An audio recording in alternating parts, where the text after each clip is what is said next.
A national call for moral revival. Say this More with me. people's campaign. What do we want? Living wages. Living wages. When do we want it? When do we want? Now. Now. What do we want?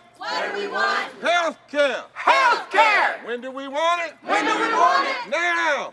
Now. What do we want? What do we want? Education. Education. When do we want it? When do we want it? Now. Now. What do we want? What do we want? Clean environment. Clean environment. When do we want it? When do we want it? Now. Now. What do we want? What do we want? Fair taxes. Fair taxes. When do we want it? When do we want it? Now. Now. What do we want? What do we want? More revival. More revival. When do we want it? When do we want it? Now. Now. What do we want? What do we want? Lift everybody. Lift everybody. When do we want it? When do we want it? Now. Now. What do we want? What do we want? Stop the lies. Stop the lies. When do we want it? When do we want it? Now.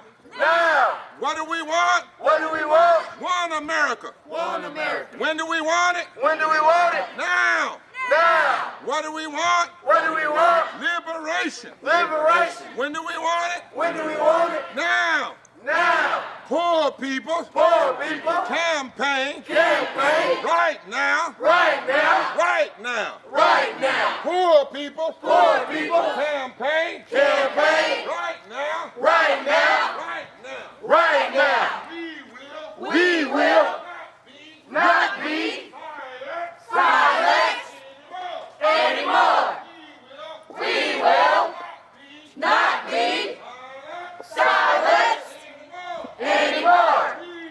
We will not be silent silent anymore. anymore. Somebody Hurting hurting our people. our people. We will We will not be not be silent silent anymore. anymore. You got it. You got it. Is that beautiful or what?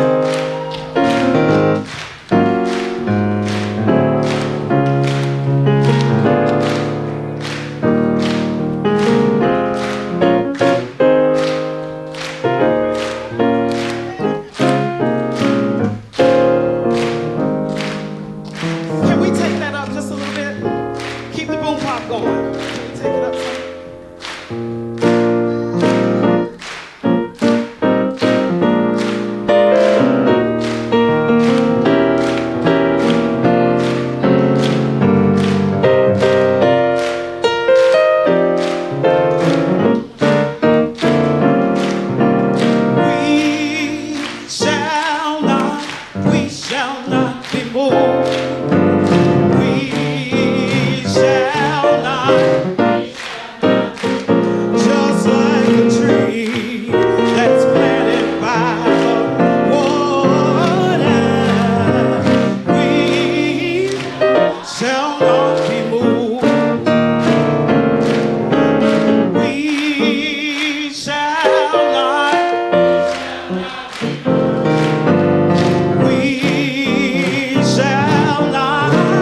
I heard some harmony back here. Here we go.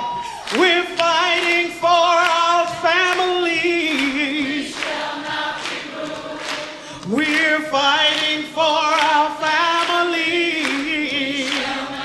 Just like a tree, just planted by the water.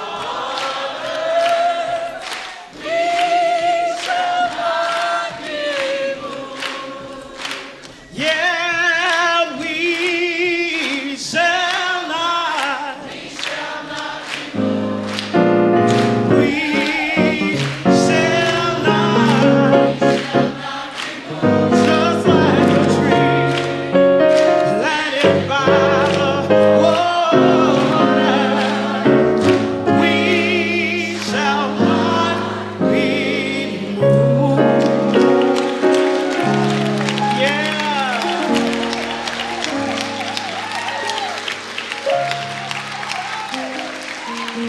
I don't know how we're gonna fit them all on the plane going back, but it works for me. So real quick, here's a song that came out of movement, went through the church, it's back in the movement. The song says, "So glad I'm here. So glad I'm here. So glad I'm here in freedom's name." Hallelujah. So glad I'm here. So glad I'm here. So glad I'm here in freedom's name. Y'all hear my southern drawl? I love it. Okay? And so it simply goes, here's choir rehearsal. All right. What's the key? Hit it for me.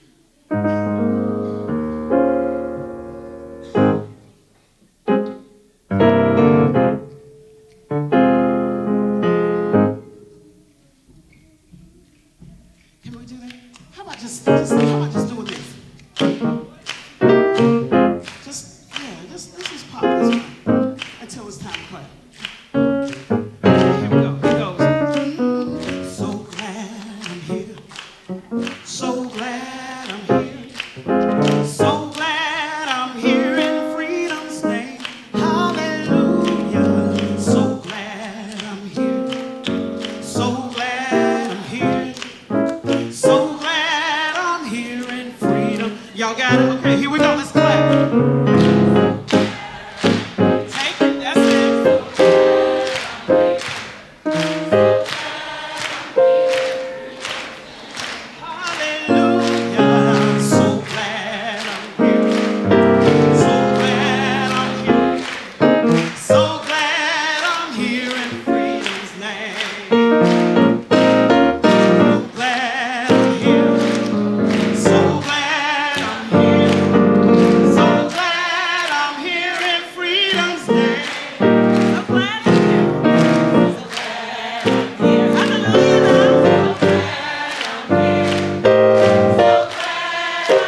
me hear you holler if you're glad you're here.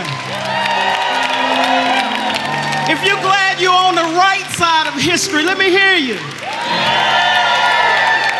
If you're on the right side of justice, let me hear you.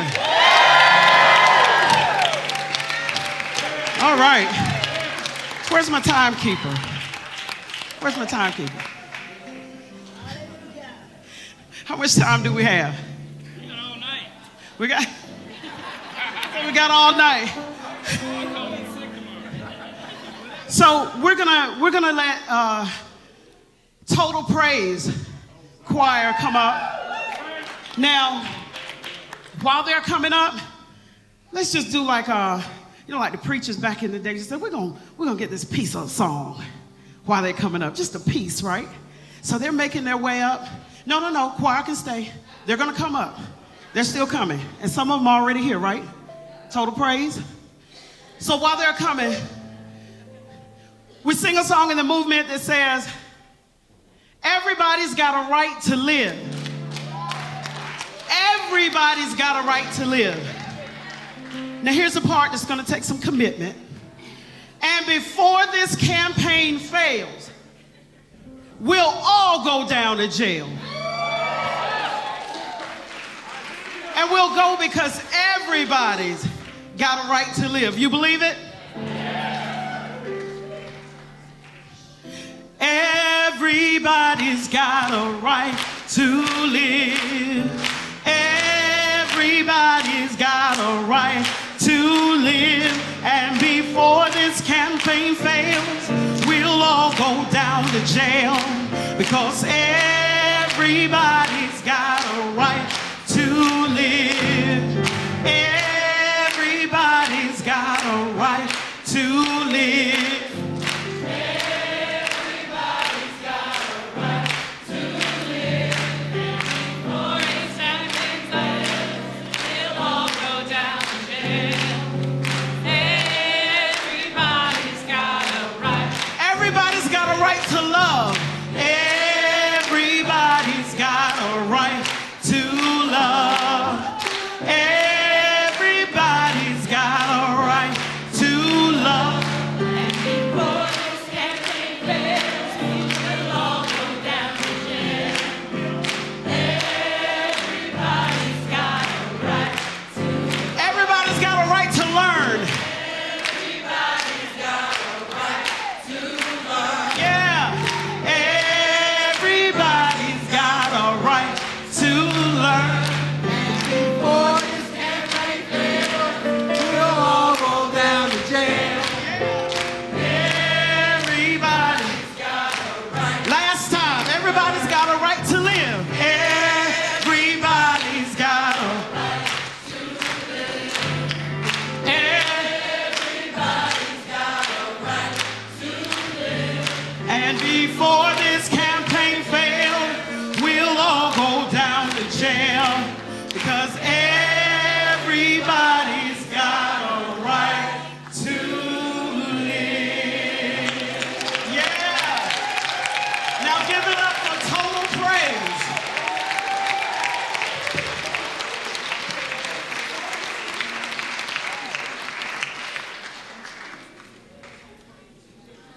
Great.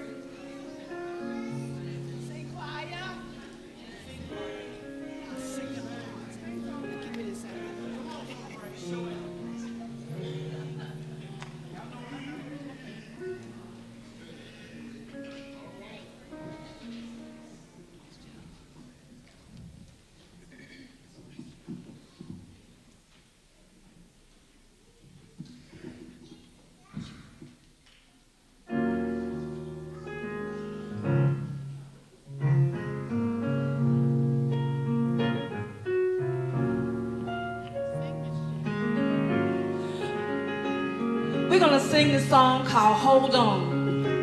And we want you all to join us. So I want you all, if you can, just stand up on your feet for a minute. Because we're going to enjoy this song because we're going to hold on. So come on, stand on your feet and clap your hands. Like this. I need that. I want everybody to join in.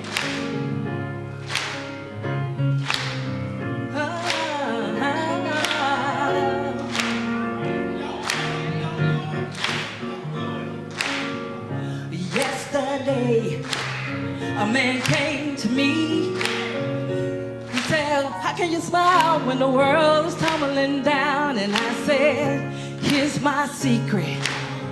When I wanna cry, I take a look around and I see that I'm getting by. So I hold on. Hold on. The change is coming. Change is coming. Hold on. Hold on. Don't you worry. Don't worry about a thing. So hold on. Hold on. You can make it. You can make it. Hold on. Hold on. Everything will be alright. Some people like to worry. Some people like to hide. Some people like to run away with the pain inside. Now it's my business. You do what you want to do. But if it don't work out, here's what you gotta do. Just hold on. Hold on. You can make it. We can make it. Hold on. Hold on. Don't you worry. Don't worry about a thing. Just hold on. Hold on. You can make it. You can make it. Hold on. Hold on. Everything will be alright. Say la la. La la. La la. La la. Say la la. La la.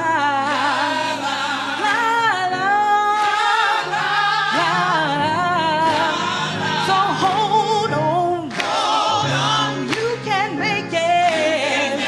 Hold on. Don't you worry. Don't worry about a thing. So hold on. Hold on. Change is coming. Change is coming. Hold on. Hold on. Everything will be alright. So la la.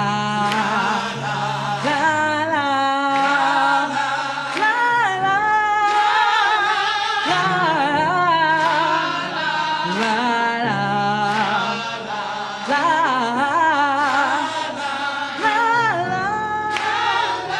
La la. Just hold on. You can make it. You can make it. Hold on. Don't you worry. Don't worry about a thing. Just hold on. Hold on. Change is coming. Change is coming. Hold on. Hold on. Everything will be alright.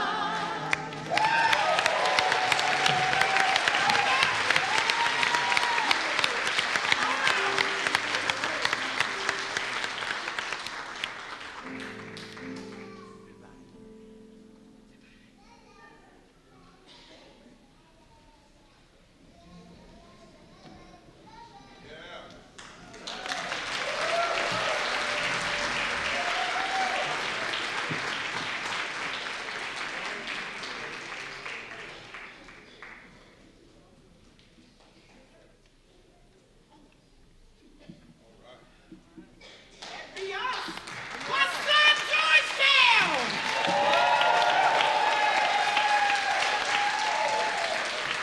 Y'all got me messed up. I really need Damon Thayer to hear this. What's up, Georgetown? Woo! That's what I'm talking about. My name is Tana Fogel. I'm one of the tri-chairs for the Kentucky Poor People's Campaign. And I'm Pam McMichael. I'm also a tri-chair of the Kentucky Poor People's Campaign. And later on in the program, you'll meet the rest of our team. And Ebony and Avony is just going to break it up and bring you some really important announcements and some stuff that we've been doing. Does anybody know what this tour is called? What do you say? Okay, can I get that right now? We can do more tour. We can do more tour. We can do more. We can do more tour. We can do more. That's what I like. I like get some energy going on around here. So, you know, we've been on this tour. National has come in, and we've been on this tour for a few days. We started on Friday. Do I have any Covington, Northern Kentucky people in here? And then we went down to Eastern Kentucky. We went down to Corbin, and then we went down to Hazard. And my.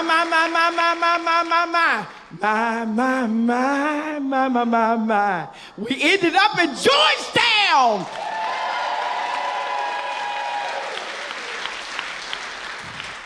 So the We Can Do More tour, they're going to tell you about that a little bit later. But I am so proud to be in Georgetown tonight with all of our planning team and all of our speakers.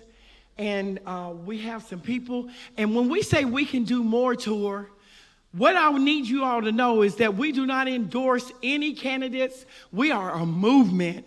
And this is not a sprint, this is a marathon.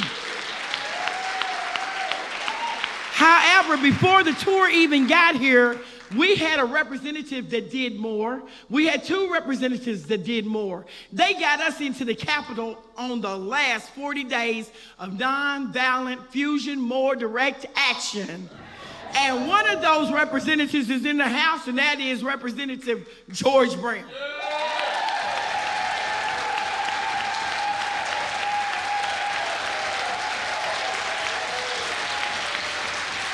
For those that don't know, they had to write a letter to the Attorney General because our governor would not let us in. And then when he wanted to let us in, he said 2 by 2 as if we are animals on Noah's Ark, and we're not. Pam. Thank you, Tana. Hey, how many want to be more connected to this movement? All right. So pull out your cell phone right now. How many times in a program are you going to get asked to do that? Pull out your cell phone right now. I'm not kidding. Pull it out. Pull your cell phone out. Hold them up. Let us see them. All right. Okay, here's the number. You want to text this number. You ready? Are you ready? 90975. I usually say 90975. I was just trying to be clear here. All right. 90975, and type in capital letters the word moral, M-O-R-A-L. It's going to connect you to this movement in another level than you already are. All right, we are live. We are Facebook Live from the Poor People's Campaign tonight so the people all across the country and world can see us. We encourage you to take a selfie, post to Facebook, Instagram, tweet with hashtag Facebook. Thank you. Tweet with hashtag Facebook, and let's get the word out about what's happening all up in here tonight. Hold on, Pam. Yes. Now, we know that some people misuse tweeting, but we really need y'all to tweet tonight. Yes, we got to. That's right. Tweet it out. And hashtag Poor People's Campaign. All right? We want to thank Reverend Barber and the national staff for being here, for accepting our invitation to bring the M.O.R.E tour to Kentucky.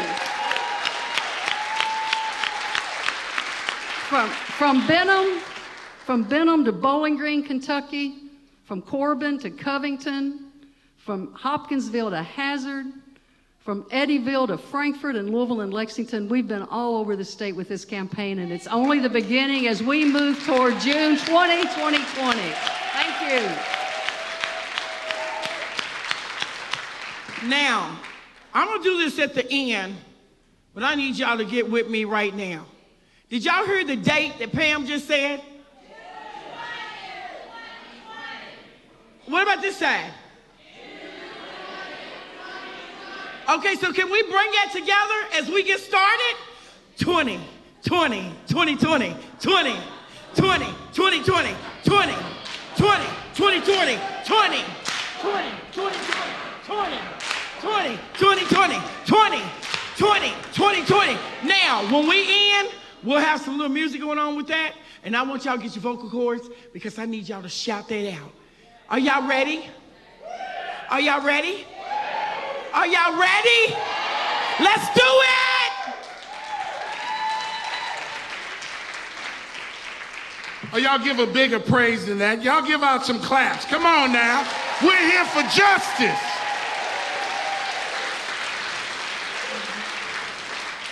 If you will, why don't you go into a word of prayer with me? God of ages past, God of present years and God of future. We know you to be a God of justice, a God of liberty, a God of love, a God of setting the captives free. And we've come that we might stand on your word and on your promises. We come for no other reason. It's not about us, but it's all about doing your hesed, doing your blessed love, that we might understand that there are folk out there, folk in here who are hurting. And just as you heard the Israelites and their cry, we know you are hearing our cries. And so we come standing knowing that we're already victorious, but that we must do what you have asked us to do. Have your way this evening. Touch the preachers, touch the speakers, touch the singers, touch those of us who are just sitting and just ready to go out. Touch us so that we might be a moral movement, so that you get all the glory. And for me, it's in the name of the one who I know as Jesus, others know as other gods, but we come praying this prayer, and everybody say it together, amen.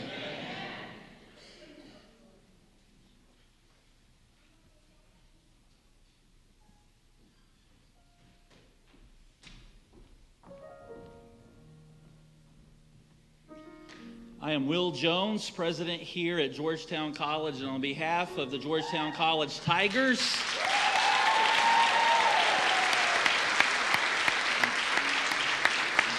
we welcome you, Reverend Barber, and we welcome the Poor People's Campaign. I grew up in Kinsey Holler, Kentucky. My mom was 13 years old when she got married. She was an 8th grade dropout. My dad was a 9th grade dropout. He dropped out to work in the coal mines to make a living for our family.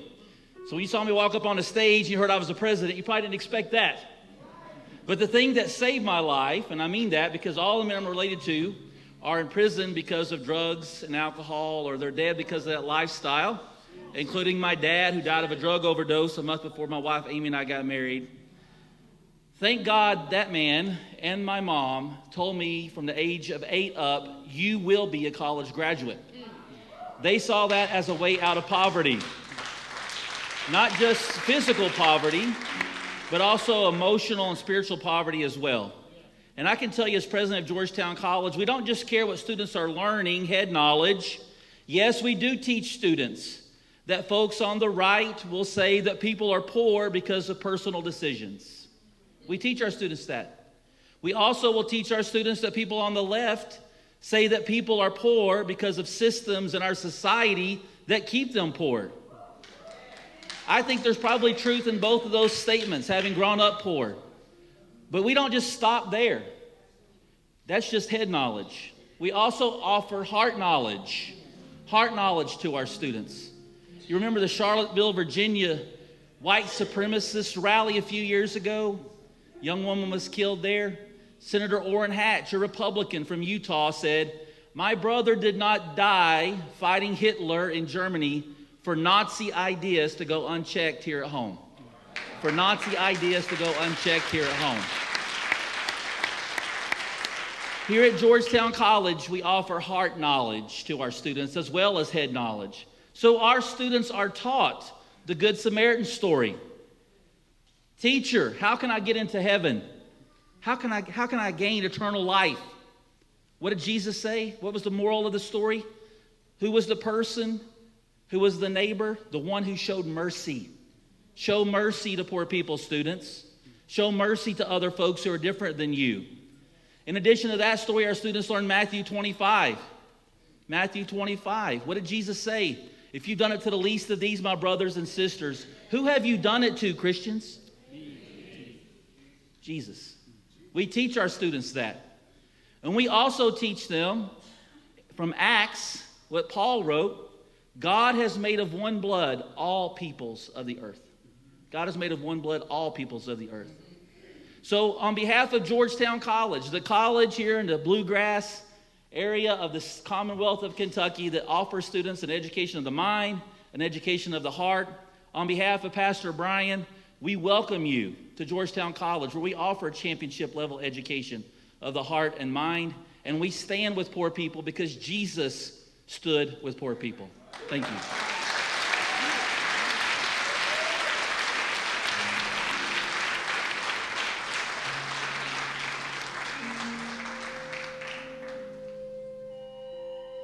We must be honest about the foundations of the political and economic systems we call America. I love America because of her potential, but I know that America will never even get close to being a more perfect nation until we are honest about the politics of rejection. I want to tell you about some of the leaders who are building the Poor People's Campaign. Callie Greer from Selma, Alabama, who had to bury her daughter, Venus, because she didn't have health care. I'm here today to share my daughter Venus's story. Venus discovered a small lump in her breast and she wasn't insured. Venus had to be approved for every prescription and every piece of medical equipment that she needed. I'm standing here today in solidarity with the Poor People's Campaign because no one should have to bury their child in America because they don't have health care insurance. I'm 46 years old. I've lived in poverty here in West Virginia every day of my life. And I'm working. I am working poor with a bachelor's degree. I'm doing the best I can with what I have. I'm a second-generation fast food worker, and I've experienced the cycle of poverty firsthand. Growing up, I watched my mother endure long hours of back-breaking labor, doing everything she could to feed me and my sisters. My employer barely pays me enough to pay rent and utilities, let alone with the medical expenses with my mother. I worked 41 years in the coal mines. I have black lung, and it's just unfathomable what these poor coal miners have to go through in order to get what they have worked for and deserve.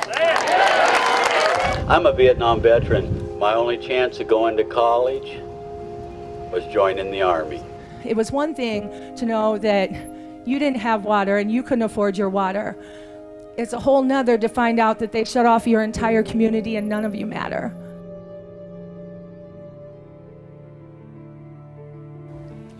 But when I lost my housing, healthcare, and income all at the same time, I was terrified, panicked. Now, I'm also a Kansas farmer's wife. Kansas farmers are committing suicide at a far greater rate than the national average. Why? Because they're stressed out. They're stressed out. They're usually in debt up to their eyeballs because they can't pay for all the equipment that it takes to run a farm. And they're in the most dangerous line of work there is, yet many can't afford to buy health insurance. We have no hospital. We are in a food desert. We have one grocery store for the whole county. Our neighbor, my husband's uncle, still drinks pond water self-treated with chlorine. He had to have a kidney removed at age 64. And the year before that, his wife died of some unknown cancer. Hi, my name is Pamela Roach. I'm from Lowndes County, Alabama. And I live in a mobile home with my 2 kids.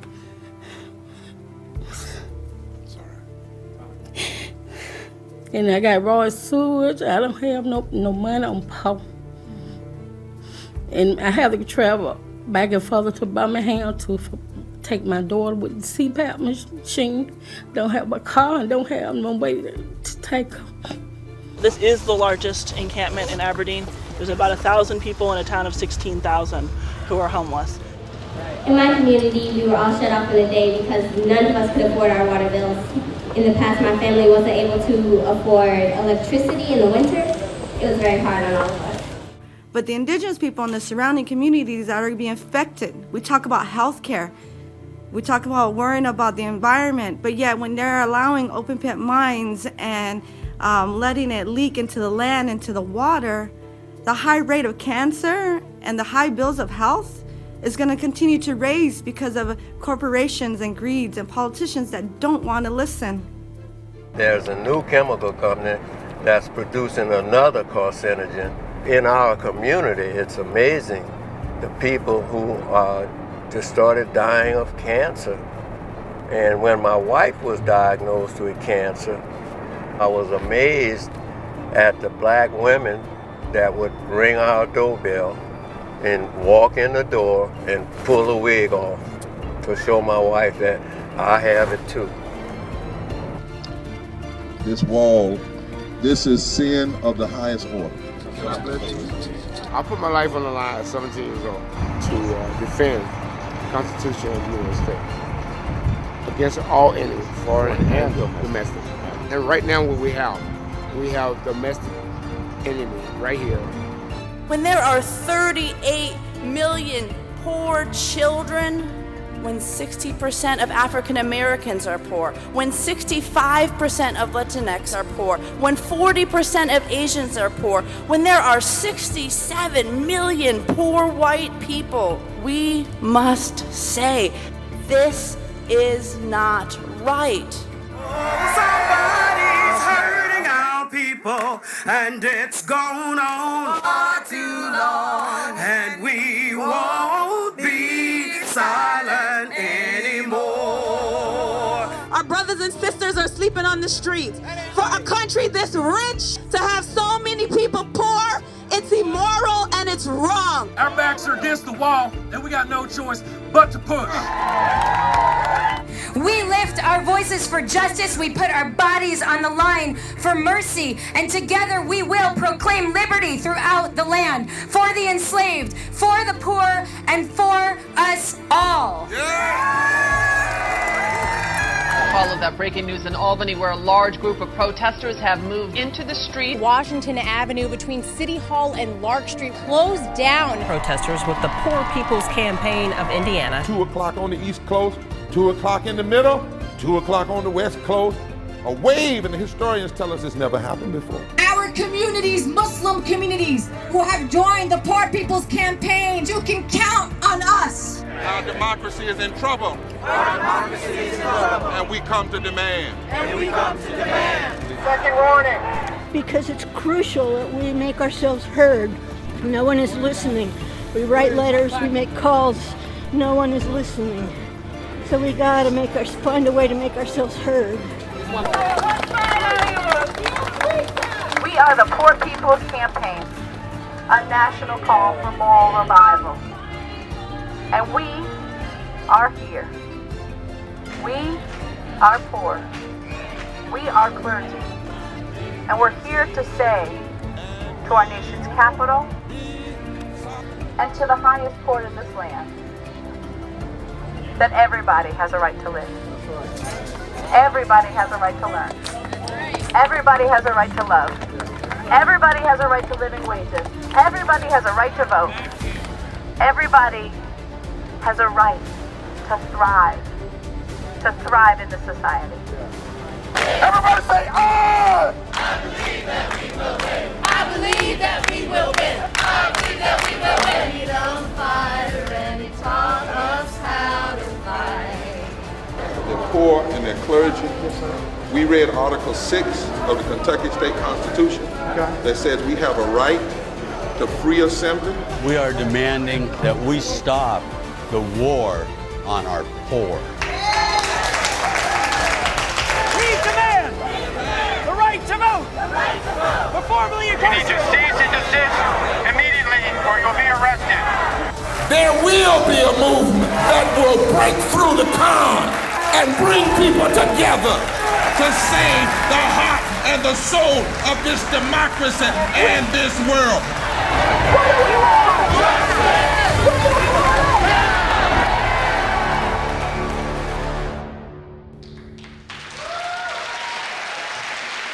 Hello, Kentucky.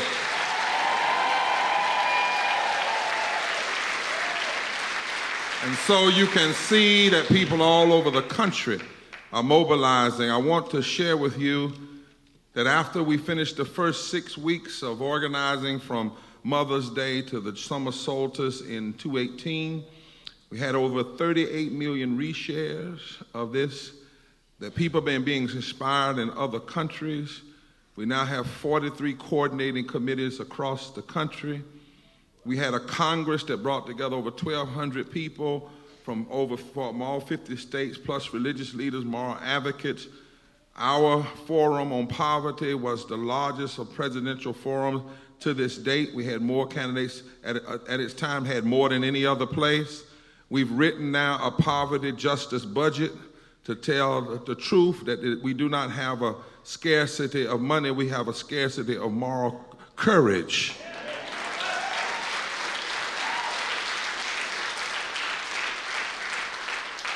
Many outlets, papers are beginning to cover this movement, and we are now on this We Must Do More, mobilizing, organizing, registering, educating people for the movement who vote. We're not just registering people to vote, we're registering for the movement to vote, for a long-term movement.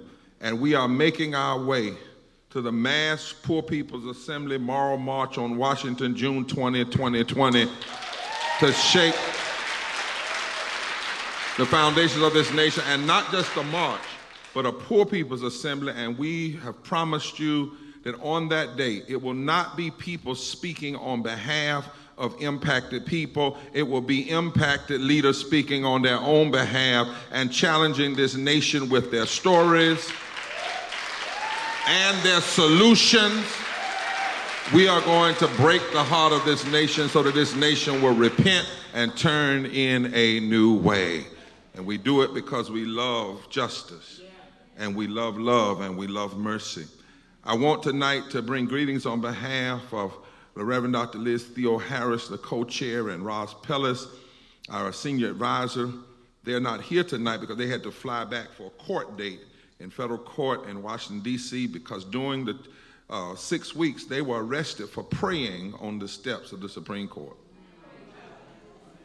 The people that claim that they believe in religious freedom arrested them on the Supreme Court for praying and holding a flag. 9 of them, and today some of them had to take some, they had an agreement, but Roz and Shelley and Liz decided today that they wanted to say, if you're going to say we were guilty of prayer and guilty of holding a flag on the steps of the Supreme Court, we plead guilty and we appeal, because we're going to challenge this at the higher levels.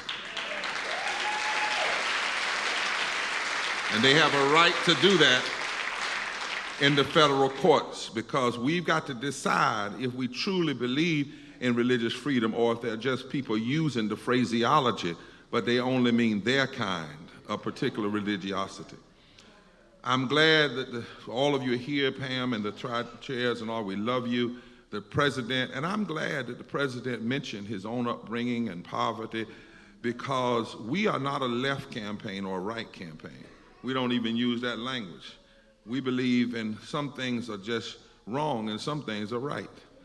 That's the moral campaign. We believe some things are morally indefensible. They are economically insane and constitutionally inconsistent. And the reason those people up in those hollers were poor is not because they were lazy. It was because the greedy barons of the coal companies would steal the mineral out of the land and wouldn't pay the coal miners a living wage. That's why they're poor.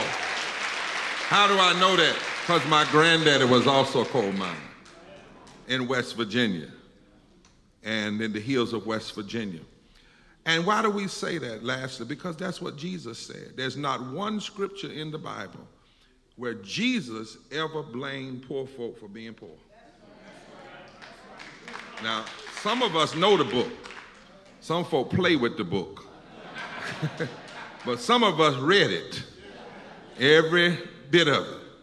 And there are over 2,000 scriptures in the Bible that talk about how society, not the church alone, but what society is supposed to do to address the issue of poverty, the stranger, the immigrant, the sick, the children, the women, and the least of these. And the Bible does not offer two sides. No, the Bible don't talk about no two sides now. And each side have equal moral. One side is hypocritical, and the other side is right, according to Scripture. Jesus said in the 23rd chapter, he said, "Woe unto you, scribes and Pharisees, who have all this religiosity. You tithe even tea leaves, but you leave undone the weightier matters of the law, which is justice and faithfulness and mercy. We have poverty in America because we have a whole lot of religiosity, but very little dealing with the weightier matters of the law that God is very concerned about. And that is why when Jesus, that brown-skinned Palestinian Jew that I call Jesus, when Jesus preached his first sermon, not his second, third, fourth, fifth, sixth sermon, but his first sermon, he said, "The Spirit of the Lord is upon me." And he was lifting that from Isaiah 58, 59, 60, 61, that whole section, where the prophets declared until the nation addressed what they call the bonds of wickedness, which were the economic ties on people's lives. And Jesus said, "The Spirit of the Lord is upon me to preach good news to the poor." There were 3 words for poor.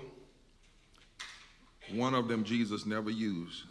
That was the one that talked about people being poor because they were lazy. The only words Jesus ever used for poor were the 2 words that spoke about the systems of poverty. And in Luke, his first sermon, he used the strongest word in Greek, patokos, P-T-C-H-O-S. He said, "The Spirit of the Lord is upon me to preach good news to the patokos, the poor." And patokos means those who have been made poor by systems of economic denial. And so any religious faith that claims to be, I don't care, born again, saved, washed, baptized, dropped in the bucket, whatever it is, if it does not produce in you a quarrel with the systems of injustice, then that spirituality is terribly suspect and has nothing to do with the spirituality of the Gospels, according to Jesus, not William Barber. And so we're glad to be here tonight. We always feature testifiers. So the first thing we're going to have is some folk come forward and introduce themselves to talk about why they are part of the PPC, why they are mobilizing for this mass Poor People's Assembly in M.O.R.E March on Washington. And then we're going to have some folk talk about why we need to do this even the more. And then we have 3, 4 testifiers speaking to the whole nation tonight. Thousands of people are joining us by live stream. And they're going to tell their stories. And as they tell their stories, they don't really need us to clap. They need us to join. They need us to say after they finish, "And we won't be silent anymore." If they feel like crying, we want the nation, because until we change the moral imagination of this nation, until the nation's heart is broken, America has never changed until her heart has been broken and she sees the ugliness of her ways. And the only way to do that is we have to put a face on the facts. That's what we're going to do, and then I'm going to try to come back and talk about why we're doing this in this moment and what the real facts are. And then we'll go home, but we won't go away.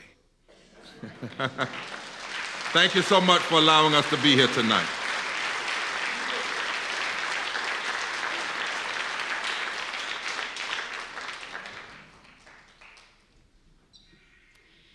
My name's Megan Houston, and I'm one of the tri-chairs of the Kentucky Poor People's Campaign. And I live in Bowling Green, Kentucky. My name is M.O.R.E, and I'm on the State Coordinating Committee for the Poor People's Campaign in Kentucky. And Megan and I want to talk a little bit. I want to connect this movement to the past, and then Megan's going to say a little bit about our present, our future, where we're going.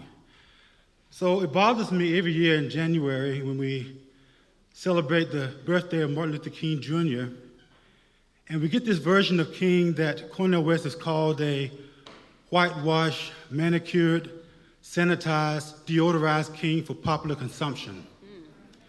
In other words, we reduce King to just a civil rights leader. That's powerful, but there's so much of King's vision that gets left out.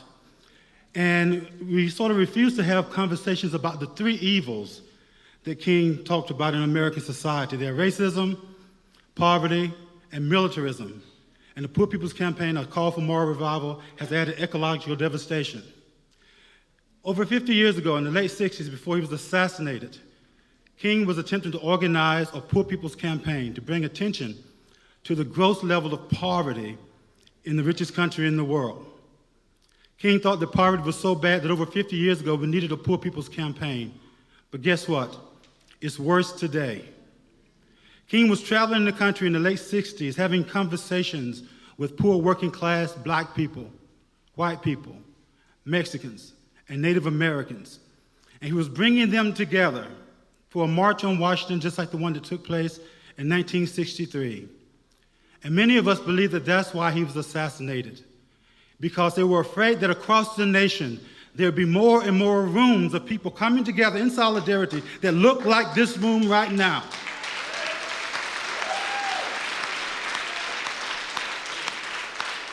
When you realize that the enemy, the person keeping you in poverty, is not someone of a different race or a different color, but perhaps someone of your own, racism becomes necessary as a tool to divide us and keep us apart. But you can see we're not going to let that happen. And I'm thankful today that King passed away over 51 years ago, but his spirit remained alive, and his spirit had an outstretched arm. And in that hand was a baton. And on that baton was written the Poor People's Campaign. And I'm thankful that Dr. William Barber and Liz Theo Harris have invited all of us together to reach out our hands and take hold of that baton and keep running the race and not stop until we've seen social change and social justice.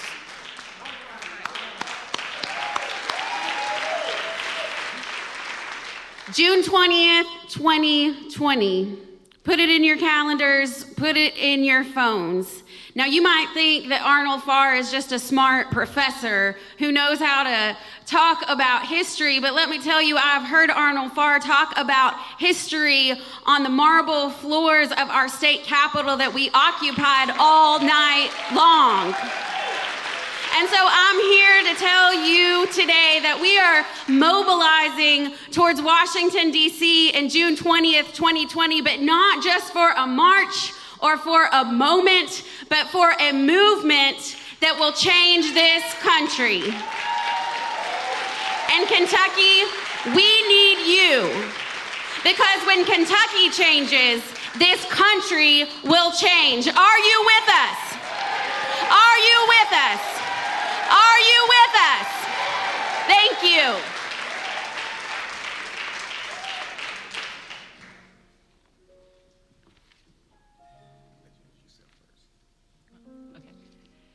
Good evening. My name's Amelia Cloud, and I'm one of the local chairs or local planners of the Poor People's Campaign here in Georgetown, and thank you all for coming this evening.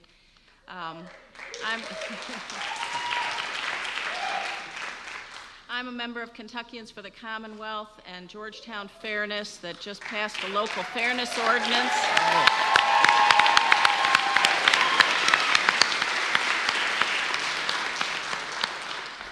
And I'm again going to say thank you for coming. My name is John Douglas. I am the president of the Scott County National Association for the Advancement of Colored People, known as NAACP. We'd like to thank all of you for being here, and we strongly support, and I'm happy to be part of the planning committee for this activity this evening. So we're going to take and bring forth some other individuals that you would like to hear from. We have several speakers that will talk to you and share their own very personal stories. Our first person will be Amanda Hall.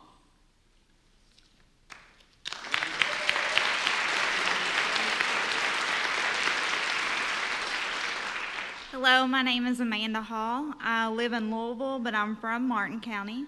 And being in a church tonight and driving here had me thinking about when I was small what a church represented, especially around this time of year.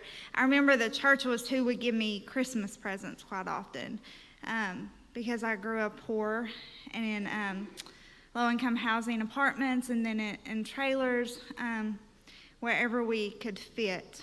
And I remember Martin County's beautiful, and this time of year, the orange and the reds and the browns on the trees, it's lovely.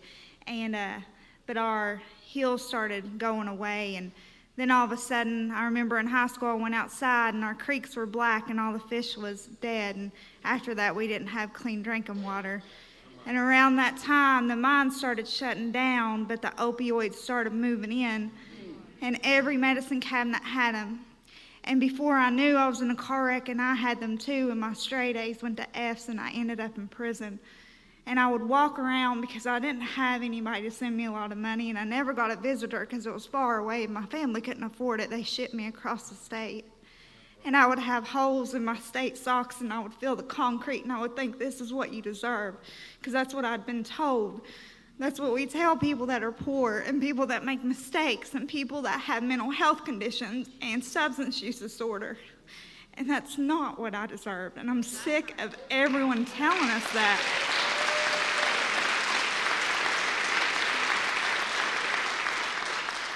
And that's why I'm here today. And that's why I care to be in these rooms and to care to be in these churches and places that saved my life, because we have to stand up to save the lives of others. And I'll be the first person to graduate with my master's degree out of my family in May.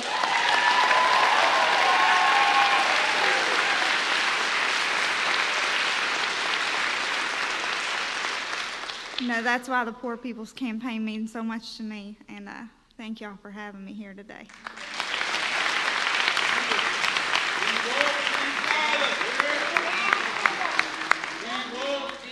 Silent anymore. Next, we have Jeffrey Floyd come up.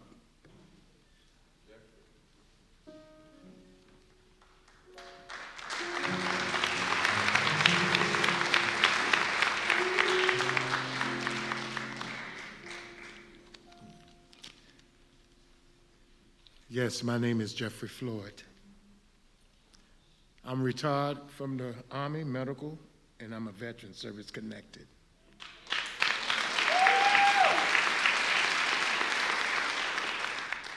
I had a job at the city of Lexington, for 2 years. Then I lost my job due to my cocaine addiction. Never thought I would become homeless, but it happened. From February 07 till February 09, I slept downtown on benches, in front of the library, and on the porch of churches on High Street, and on the porches of a church on Blackburn Street. Abandoned house I lived in for 3 months, no running water, no lights, bed bug everywhere. Me and 2 other friends. Family members didn't know me. They knew me when I was on top.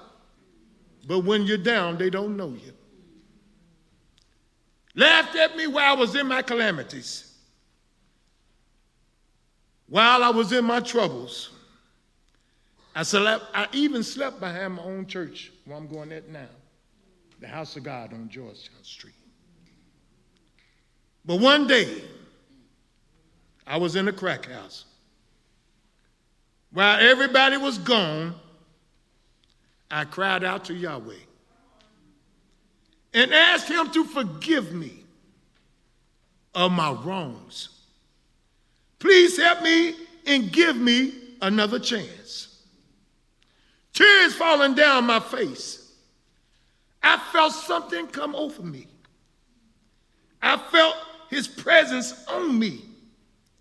It was so strong that from that very hour, he began to deliver me from my addiction in my drugs until now. He delivered me. From this day forth, he has done that and gave me a new life.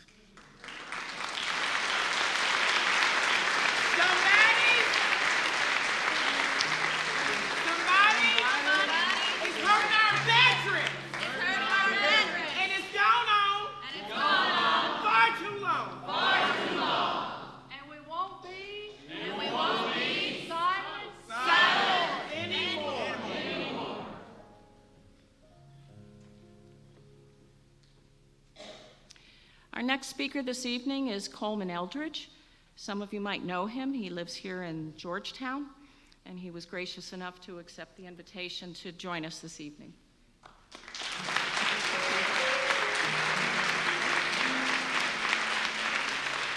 It's good to be home. We've got 8 days before an election, so to be home is a treat.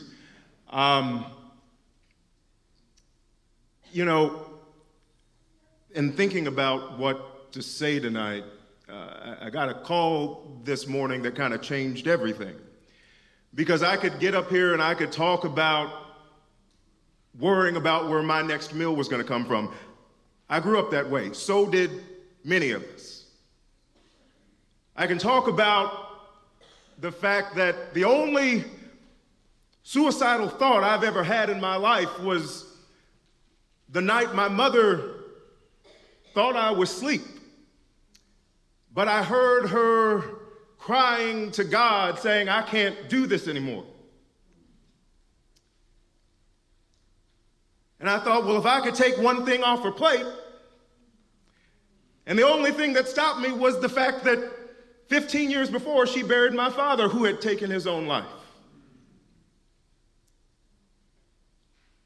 What I've learned through my experiences of poverty, of hunger, is a couple of things. One, we are more than the circumstances of our birth or the circumstances of our lowest moment.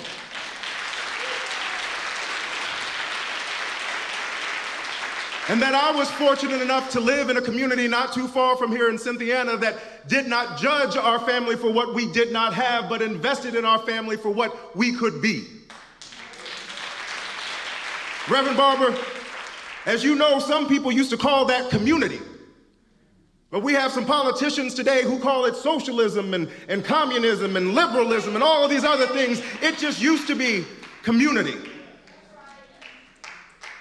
And so in the limited time that I have, I don't want to talk about me. I want to talk about the millions of children across this country, the hundreds of thousands in this Commonwealth who unfortunately tonight are living the same experiences that I grew up with.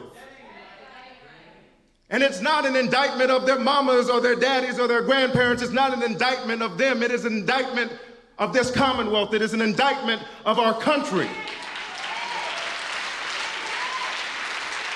And that every moment we let go and we let this keep going, we are robbing our children of the dignity of their childhood. I'll wrap up by sharing this quick story. You know, the moment I knew I was poor wasn't when I was hungry. It was the day my mother got sick, and she got so sick, but because we didn't have any money, she kept saying, I'm not going to the doctor, I'm not going to the doctor, I'm not going to the doctor. And finally, she wasn't moving. And so I called the only doctor that I knew would come to the house. And I said, Dr. Brzezinski, I need for you to come and see my mom. And he said, son, I would, but you know I'm a vet, right? And I said, yeah, but she's not listening to me. He got there, and 5 seconds in, he said, call the ambulance. Now, my mother is here tonight because that ambulance came. My mother is here tonight despite the fact that we didn't have health care. Now, let me tell the whole story. I still got grounded for calling the ambulance. But see, I serve a God that made the blind see, the lame walk, and raised a man from the dead, and never once asked if they were in his provider network. And if it's good enough to be in the scriptures, then we need to stop asking ourselves, what would Jesus do, and start doing what Jesus showed us to do. God bless you, and thank you so much.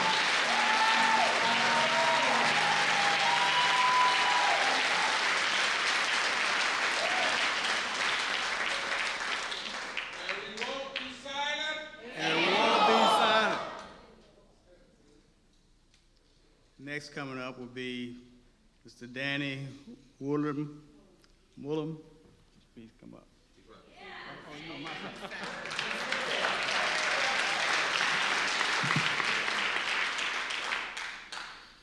Hello, my name is Danny Woolhams, and growing up white comes with many privileges. Having my father's skin tone in my name and his name has allowed me to operate in a world that was built to leave many people behind. But I grew up to a single Honduran mother in a world far away from her own, and my life will always be a reflection of her experiences. My mom was not able to teach me Spanish when I was young because she was trying so much harder to learn English to fit into this new world that she had found herself in. I had to wait until later in life to learn la idioma de mi gente, the language of my people. I remember my mother trying to navigate this world in her second language. I remember the tears at the counter of her cell phone provider as she tried to explain something about her bill while there was a clear miscommunication between herself and the young man behind the counter. I've witnessed the isolation my mother felt as she desperately sought community that could support and understand her. Language is such a powerful thing. The right words can cause someone great harm and separate us from each other. But language can also be used to connect ourselves to shared history and to shared experiences. Language brings us home and creates new worlds for us to explore. It was welcoming church members and other Hispanic members of our community that my mother could find that helped her find her home here. It was people that stepped forward to celebrate her value that created a community for her. Because she moved here, she brought family members who have since worked to make healthcare in our state more accessible and who have started successful businesses that have allowed them to return to Honduras to advocate for a more just and transparent government, one that has been pillaged by the greed of those who have used economics to justify the existence of the impoverished. My mother was granted her citizenship this past July. After living in this country for 31 years, she finally has the opportunity to vote next month. It's that reason why I have never missed an election and why I celebrate supporting the voting rights and efforts of those who have been far too long suppressed from their vote. Language has far too long been used to suppress the vote, and I'm so excited to see my mother defy those efforts. I am thankful to be able to navigate the two worlds of both my parents and try to bridge those communities between them. The blessings of raw, open conversations have done so much more to build bridges of understanding than the walls that harsh words ever could. It is easy to slip into anger and despair when we talk to people with whom we disagree. So I'm thankful for the language of hope and resilience and love and peace. We have more in common than we are ever willing to admit. The American dream is often characterized by having material success, but I will always think of it the way my mother found it, by having a community of people together who celebrate and value your worth despite what makes us different. Those who've used language to share their love, not to tear people down. Our tomorrow is just, it's fair, and it's brighter than our today. And may your language never forget that. Thank you. And we won't be silent. Now I'm gonna do a discipline here before the choir. Y'all start making your way. Y'all was gonna go up in a second. But I want to do something for the campaign, if I might, as elder, if I will. I want to share a little wisdom because we're going to Washington, D.C.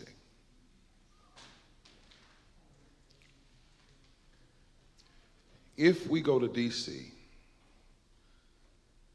and you all and we tell everybody how we made it through, ain't nothing gonna change. Because what they're gonna say is, see, if you just had a good church or a good community, and because America, and I know it's difficult when you tell your stories to stay with what shouldn't have been. Sometimes in the resiliency God has given us, sometimes we celebrate the struggle we should have never had to go through. Y'all didn't hear that, did you? We consecrate the struggle. And I want to do this to help us. That man said his mama had been here 31 years and she finally had the right to vote, and we applauded that. That was not an applause. That was sick. That was sick. That was the statement of a sick nation. That a woman could come here, an immigrant, and work here and love here, and it would take her 31 years. I'm glad Yahweh, but before Yahweh saved you, this society should have had somewhere for homeless folk to live in a society that makes people become drug addicts because we're an addictive society. We gotta, I'm telling y'all, the underside, the ugly side, and I know. So I like my man when he said, I don't want to talk about me, I want to talk about all the thousands that shouldn't be. And I'm saying this across the nation because you all are so powerful. You all are so powerful. You see, that we got to tell sometimes, say, you know what? I got caught up on meth.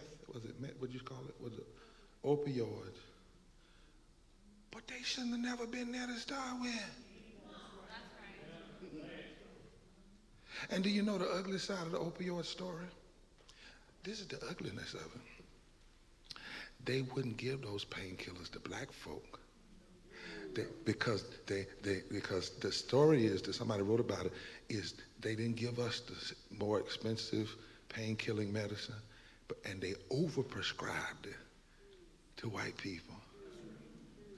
And so the greed of the pharmaceutical company, see, and we got to tell that. We got to tell that. My grandmama one time said, son, it's nothing wrong with celebrating that you overcame. But part of the reason you remember what you overcame is to fight against what you had to overcome so that other folk won't have to deal with the same obstacles.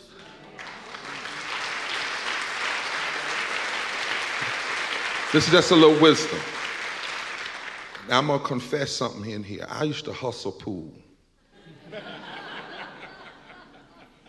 And I could hustle, Doc. And I wanted to take my girlfriend out. I'd go to the pool hall and make enough money to take her out. And in order to hustle pool, you have to learn how to make people play the game is not supposed, the way it's not supposed to be played. You create trick shots. So for instance, you can tilt a pool table up like that. And there's a way to make that shot. And folk might celebrate, oh, you made the shot going uphill. The problem is that ain't the way to play pool. So just because people make life's journey uphill, that ain't the way life's supposed to be. We all supposed to have equal protection under the law. So while I celebrate that we made it uphill, I fight to make the playing field level. And I don't ever celebrate a tilted table. And I don't ever let those off the hook who tilted the table. And I don't make the community have to fix the tilted table when the government tilted it in the first place. Y'all hear what I'm saying? So they're going to come on, y'all, and share who's coming, and then I'm going to come back and say a little bit to try to wrap us up and point us to D.C. Is that all right? All right. I'm part Pentecostal, so I'm sorry. I just do this. Yeah, all right.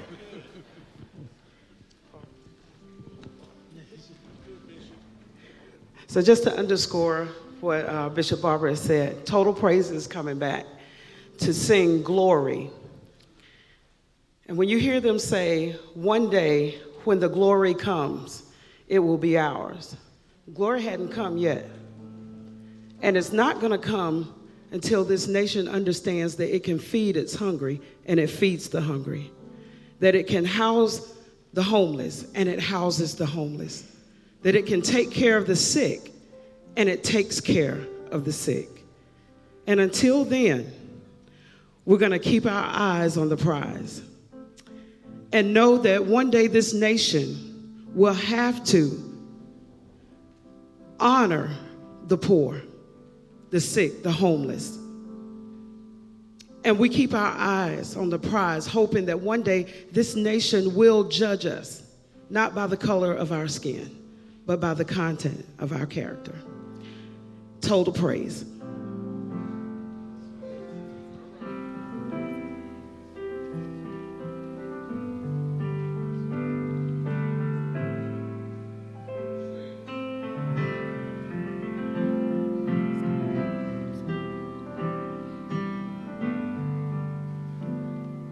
One day, when the glory comes, it'll be ours, it'll be ours.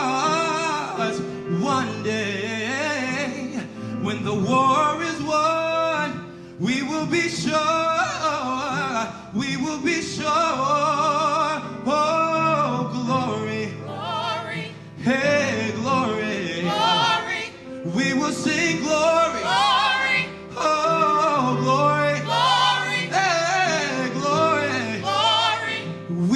sing glory. Glory. Oh, glory. Glory.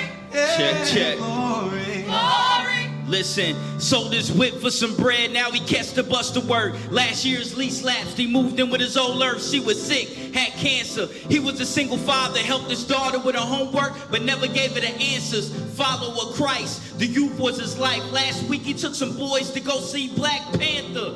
Something bigger than pitching grams or shooting hammers, trying to navigate the darkness on the other side of light. It was a cold winter morning, temperature below freezing. He almost missed the bus cause he couldn't find his keys, scrap it. He just left, caught the bus just in time. Worked a 14-hour shift, now follow my rhyme. He hopped off the bus, breath fight, the wind blow. His mama sleep, no keys, try climbing in the window. But a cop drove by, thought he was breaking and entering, but didn't ask questions for them shots he started sending them.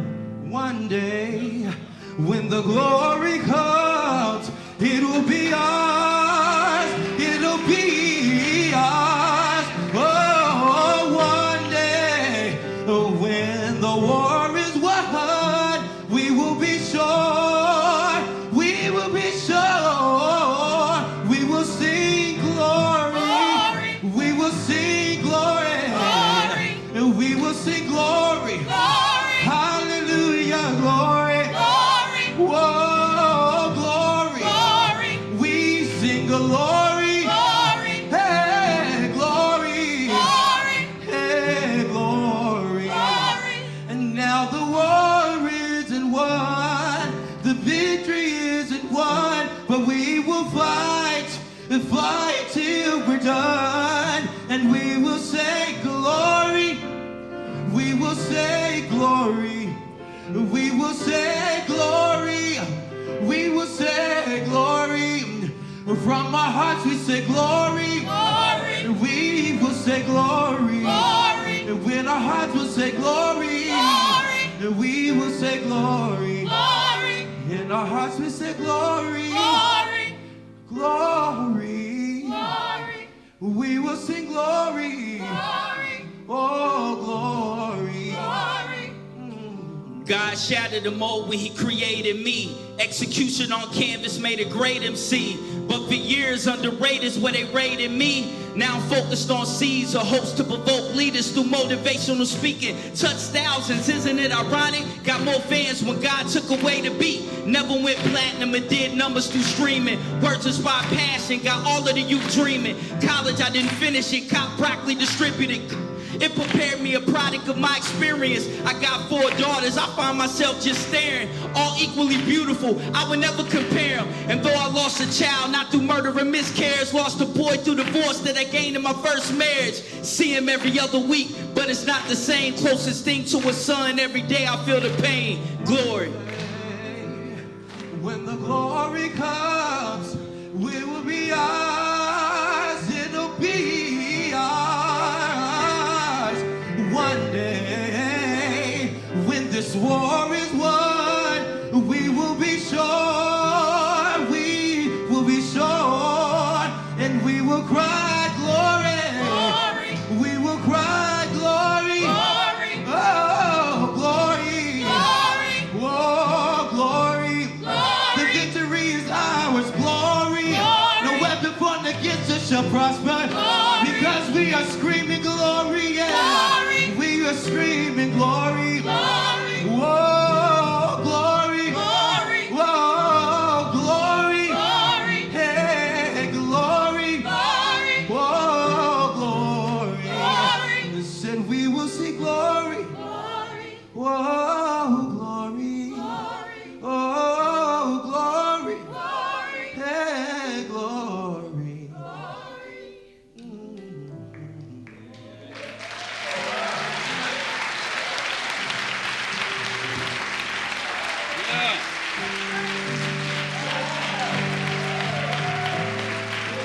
Can you give a big hand to Total Praise?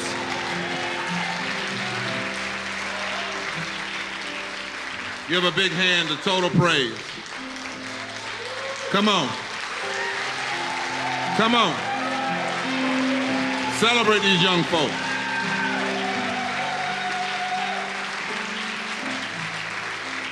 You know, Our theomusicologist is building a 200-voice choir for 2020. And so we know where we're going to get some of the voices from. Let me tell you what we're fighting for and why, and talk to the thousands listening online and to you, and hope you will share this with at least 50 people. We need to build 30,000 people connected to social media in every way in Kentucky. 30,000 times 43 is over 1 million people. And we need to connect folk. There was a time in the ancient world when there was a family of leaders, family of dictators. They all loved to push down injustice. They loved to cater to the greedy. They were a part of the murder of liberators. They would crucify them when they dared to say the Spirit of the Lord was upon them to preach good news to the poor. They were so arrogant that they created their own news media and would destroy anybody else that dared to speak against them. They were so narcissistic that they put their pictures on their money and they put their names on buildings.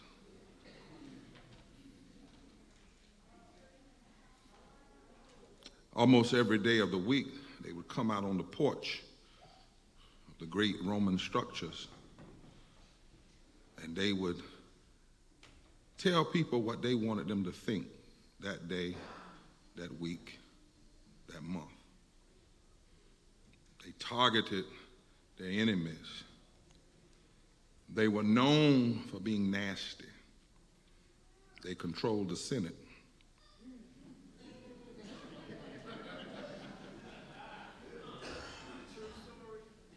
True story.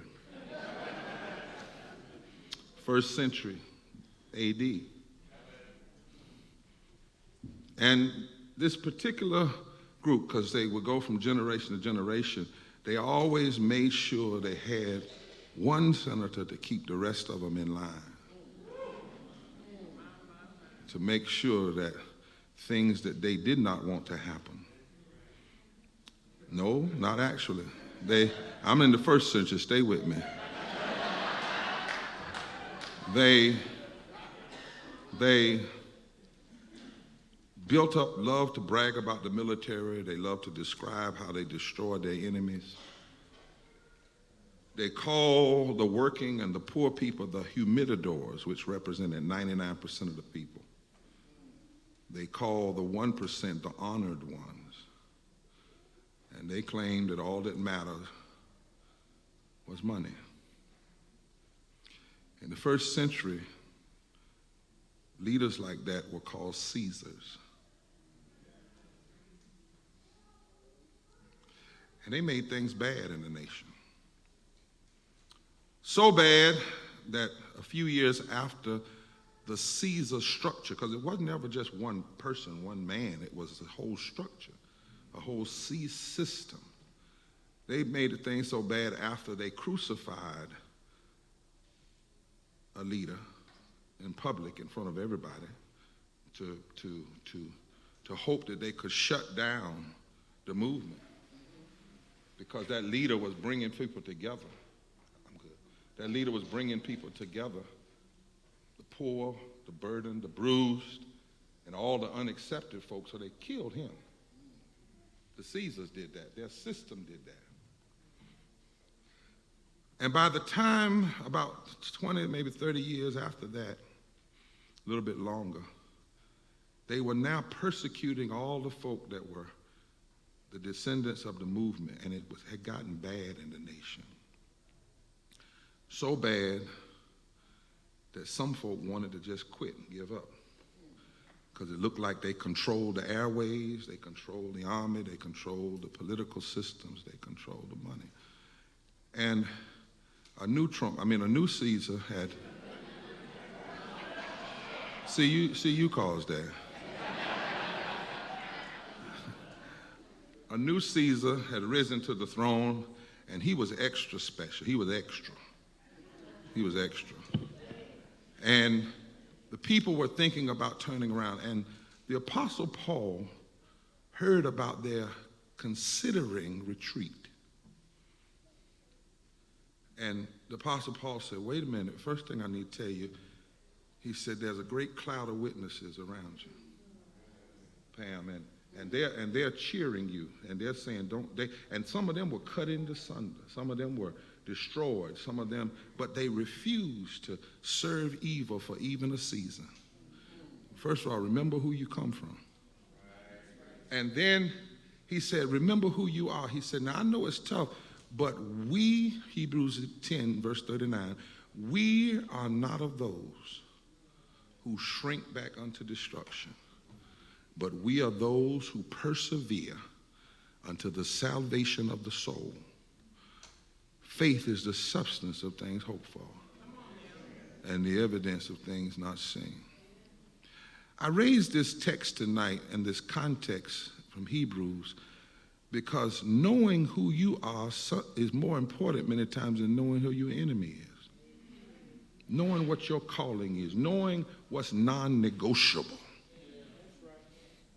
knowing what you believe, come hell or high water, has penetrating and practical implications, particularly when you're in crisis, when you're in a season of challenge, when things are threatening all that you hold dear, and the systems are trying to redefine you. Call community socialism. Call right wrong. Knowing who you are is key to your sanity and your ability to fight back when you are facing what Paul Tillich once called the very threat of non-being and non-existent. When the soul is in trouble, the soul of the nation or your own soul sanity. Dr. King once said of America that America has a neurotic sickness, and America has tendencies to schizophrenia. That one minute we have a high blood pressure of creeds, but the anemia of deeds. And to say that is not to hate America, it is to diagnose her, to try to help her. Because you can't help something that's sick if you're sick too. We must know who we are. And whenever the nation is going through these deep moments of narcissistic challenge, neurotic responses, schizophrenic approaches to reality. As my friend Bob Post said today, whenever the nation is more about the illusionists, political illusionists, who try to make us see something that ain't even there, who, as my grandmama said, excuse me, but this is what she said, pee on you and try to tell you it's raining.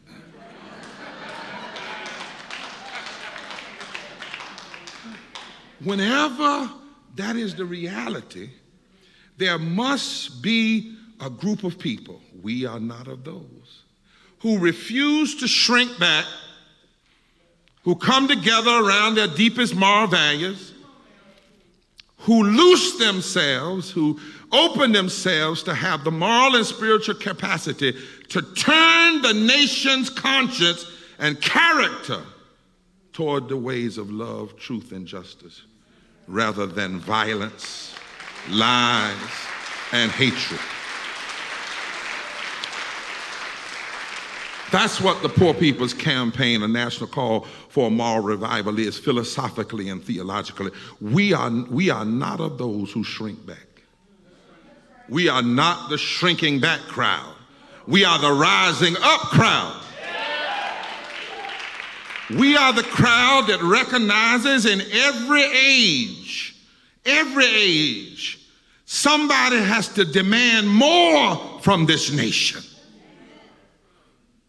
We are the ones who understand that in every age somebody has to say, I will not shrink, I will not go away, but I will fight for the soul of this nation, and I will do it even when all I have is the substance of things hoped for and the evidence of things not seen.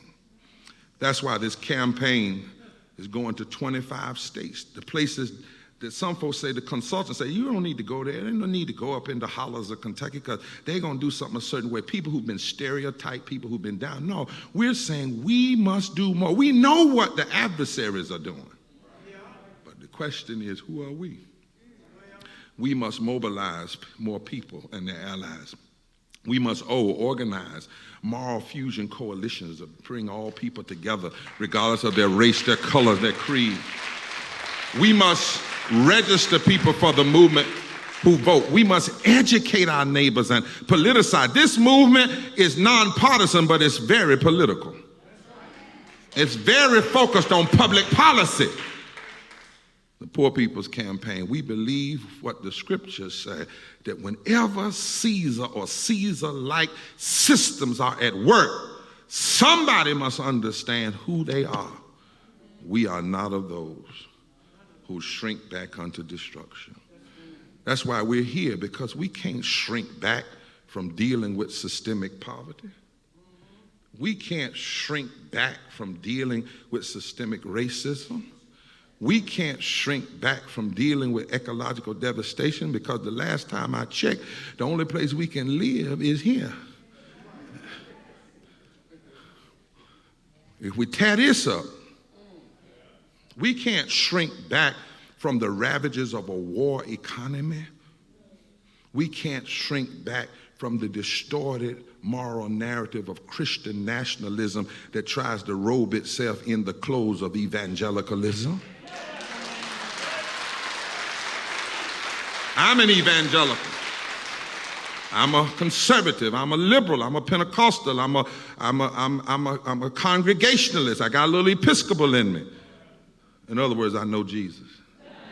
And I know that true evangelicalism does not begin with, are you saved? True evangelicalism begins with, when I was hungry. When Jesus said, the Spirit of the Lord is upon me to preach good news, that's the word evangel, good news to the poor. We are here because we know, tell your neighbor and say, somebody, and tell them, say, that somebody is you, must rise up instead of shrinking back. And my friends, I have no delusion. This work is real. This is not play. This is serious stuff. When we started this campaign, the 25 states, we decided to go to El Paso, where the words and the policies of white nationalism turned loose the works of white nationalism, and those 20-some people were killed. We marched with some of them the week before they were killed. And when we were on our way down there, I got a text, and the text said, if you come here, we're going to make sure you choke on your own vomit. It's real. Did you know that 23 states, before Donald Trump was ever around, 23 states since 2010 wrote voter suppression laws? 23 states, including Kentucky. And the voter suppression, every state that is a voter suppression law state, the people that get elected through voter suppression are primarily white, and once they get elected, they use their power to hurt mostly white folk. But they get elected by pushing down black folk. Did you know there are 140 million poor and low-income people? Not 39 million, 140 million. 43% of this nation, poor and low wealth. 61% of all black people, poor people of color, are poor and low wealth. 61%. Now that's 26 million people. 30% of white people are poor and low wealth. That's 66 million people. So there are 40 million more poor white people than black people in raw numbers. But percentage-wise, there's 30% more of the population of black people that are in poverty. Either way, it's terrible. And in the South, 1/3 of all the poor people live in the South, from Virginia to Kentucky, down Louisiana, Alabama. 1/3. And it's almost even split, 24 million black, 24 million white, 25 million white, 24 million black, 25 million white. 1/3 of all the poor people live in 13 states. And all of the senators from those states vote on policies that hurt the poor. You think about that.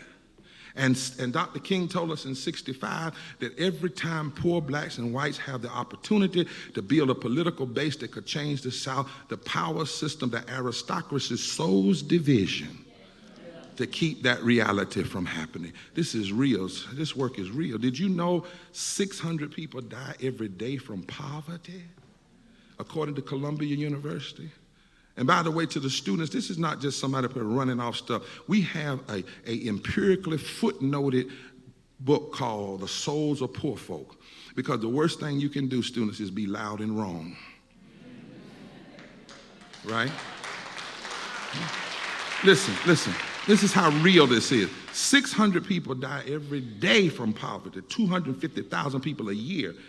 7 people died from vaping, and they called it a national emergency. Did you hear what I said? 7 people died from vaping.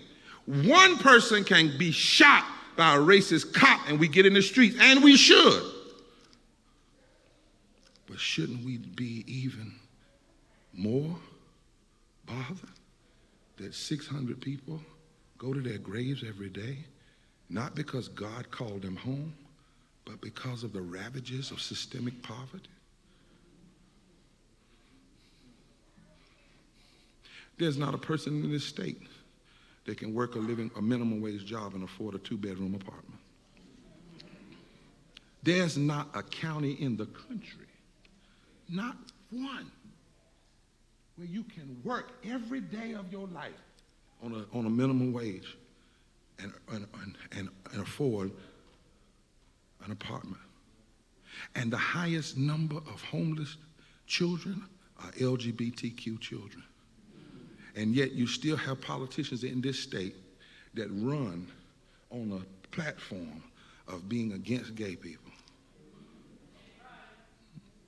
Did you know, even with the Affordable Care Act, 30-some million people still don't have health care? Even though a single-payer system, and we're not hearing this, could save $310 billion a year. And even though there are 25 of the wealthiest nations in this world, and all of them but the United States, the most wealthiest, offers some form of health care for all of its citizens. Did you know, we talk about Flint, but there are 14 million families that can't afford water. And there are 4 million families that get up every morning and can buy unleaded gas and can't buy unleaded water. Did you know that when people talk about folks shouldn't get food stamps, 1/4 of the poor families, SNAP, food stamps, only serves 25% of poor families. And 4 out of 5 SNAP recipients are children and the elderly and people with disabilities. They're not somebody somewhere making something off the government. Did you know that federal spending on immigration and enforcement has risen from $2 billion in 1976 to $17 billion in 2015? Here we are as a nation blocking immigrants. And here's the ugliness. Any Latino brothers and sisters here? Because here's the ugliness. Where are you? Any Latino brothers and sisters? Thank you. Here's the ugliness about that, particularly our Mexican brothers and sisters. How do you as a nation fix your mouth to call somebody an illegal alien? First, when you claim all persons have been created, endowed by their creator, not all citizens. You say all persons. So to say somebody's an alien is to say, I'm not God. And I can say you're not here. And we black folk ought to be really against that. And Jewish folk and Polish folk and other Europeans that folk once didn't want here. Right? But then secondly, how can you fix your mouth as a nation, as a country, How can McConnell and all of those senators block immigrants? Married to an immigrant. How can they block immigrants? You know, Trump and him. Yeah, I mean, I'm just telling it, Trump and him, right? But how can you do that when the land that you're putting the wall up between is their land? Texas, we stole that in the Mexican-American War, and New Mexico and California. The first act of Henry David Thoreau's civil disobedience was his refusal to pay taxes to support the Mexican-American War because he knew that it was a false war designed to take the property, because the white Texans wanted to keep their slaves and other folk wanted to keep the oil and the gold in California. And until we're willing to tell that truth, that people aren't crossing the border crossed them. Did you know that right now we have 800 military bases around the world, and we spend 53 cents of every discretionary dollar on the military and only 15 cents on education and poverty and infrastructure? And we could cut the military budget in this country by $350 billion, half, and still spend more than China, Russia, and Iran and North Korea combined. And that the majority of the money is not going to soldiers, because most combat soldiers that come back, they make barely a wage. Some of them under $30,000, $34,000 a year, poverty wages.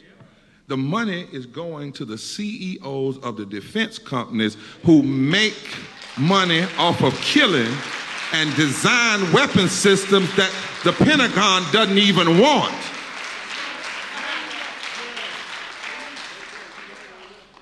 But that's the high level. In Kentucky, did you know 46% of the people in Kentucky are poor? Just get that. Not 4%, 46%. 56% of all the children. Somebody has got to say, we're not going to shrink back. 56% of the children. And I do these stats, and I don't ever do them first in race, because people have tried to racialize poverty. Like poverty is a black-brown issue, therefore it's an issue on the margin. No. 1.6 million of the 2 million people in Kentucky that are poor are white. Are white people. 42% of white people. 65% of people of color are poor in Kentucky, but that's only 435,000 people. In Kentucky, 312,000 residents cannot vote due to felony disenfranchisement. What you talking? That's over 250,000 people. 92,000 veterans have incomes below $35,000. 271,000 people are uninsured. 33% of the census tracts people can't afford their water. In Kentucky, 4,000 people are homeless. In Kentucky, you have to work 77 hours a week on a minimum wage to probably afford a 2-bedroom apartment. In Kentucky, 870,000 workers make less than $15 an hour. That's 50% of Kentucky's workforce. And the richest 1% of Kentucky residents are expected to get 26% of the benefits of the new federal tax law under Trump. Their average cut is expected to be $4,700, while the poorest 20% are expected to pay $70 more. And Kentucky has spent $1.3 billion in subsidies for corporations, while coal miners go without insurance and die. That's what's real.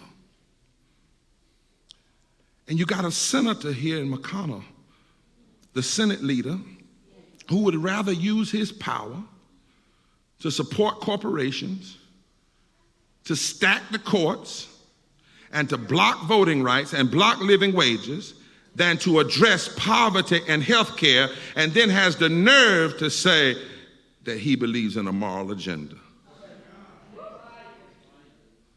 And it doesn't have to be this way. If we raised the minimum wage to 15 right now, it would pay for 49 million people to go to a living wage, and it would pump $328 million a year into the society.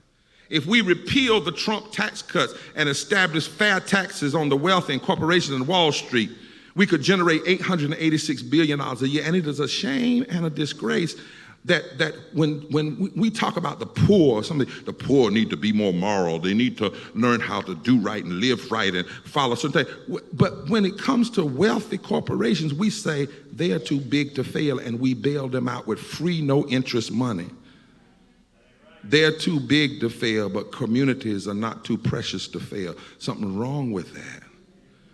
And in 2018, if Boeing, just one defense company, if we had just taken one contract from them, $27 billion, we could have expanded Medicaid in the 14 states that did not expand it. So we know what the problem is. It's real. That's why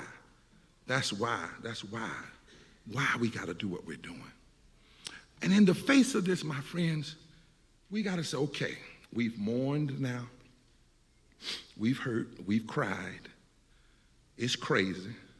The only thing I don't want you to say is we ain't never seen it like this, because that means you don't know history.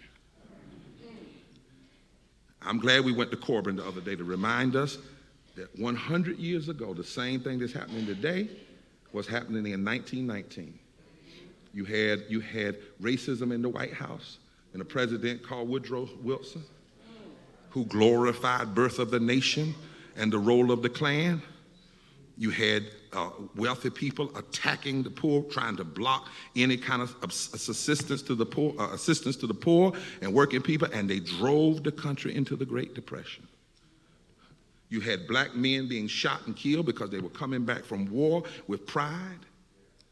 And that's why in 1919 in Corbin, they rounded up 250 and sent them out of that city. But it wasn't just Corbin, it was Chicago, it was all over the country, because it was called the Red Summer, the Red Scare. And you know the language they used to say, to cause the country to be okay with it? Those people are socialists.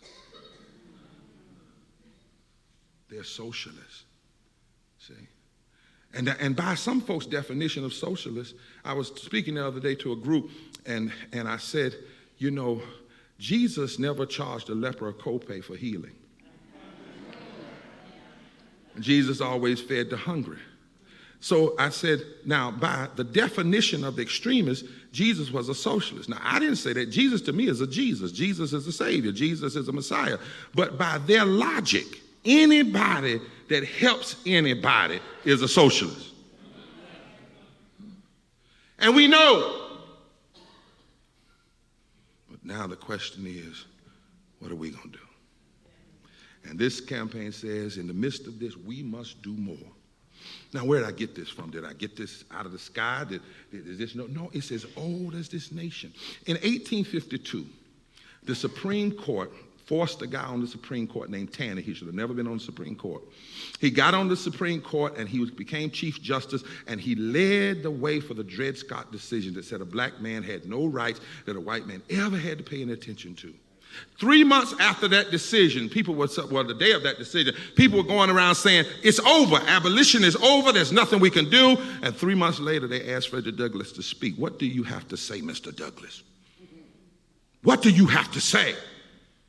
Well, Douglass had to know who he was. Douglass had to know that I am not of those who shrink back under destruction. So Douglass mounted the pulpit, and this is what he said. One thing is for certain, the slaveholders are in earnest. They mean to cling to their slaves as long as they can to the bitter end. This very attempt to blot out forever the hopes of an enslaved people, though, may be one necessary link in the chain of preparatory events to the downfall and complete overthrow of the whole system. Parenthesis, what if Trump is just a necessary link? Huh? What if the way people are causing folk to hurt is forcing us together, and that pride cometh before destruction? And what we're Frederick Douglass said, let me tell you something. Yes, the Supreme Court has ruled, but there's a higher court. He said, yes, Goliath is real, but keep reading. David comes on the scene. He said the whole history of the anti-slavery movement is studied with proof that every measure devised and executed to ally and diminish the anti-slavery agitation has only served to increase, intensify, embolden that agitation. In other words, Douglass said what they are doing isn't going to stop us. It's only going to cause us to rise up even more. Mother Jones, that great white labor Christian women's voting rights leader in the 800s, she told a group in times much worse than the times we're in. She said, listen, I need to tell y'all who you are. Your organization is not a praying institution. We got enough of them. We need a fighting institution. We need an educational organization, because we need some folk that understand you pray for the dead, but you fight like hell for the living. How much, you got to know who you are. Right here in Kentucky, there was a justice named Harlan from Harlan County. He was on the Supreme Court. He was called the Great Dissenter. He'd vote by himself. He didn't care.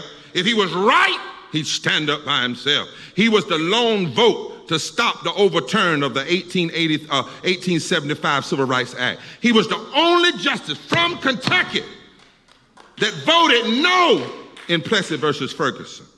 And this is what he said. He said, I may be a lone dissenter now, but this nation will have to answer this reality.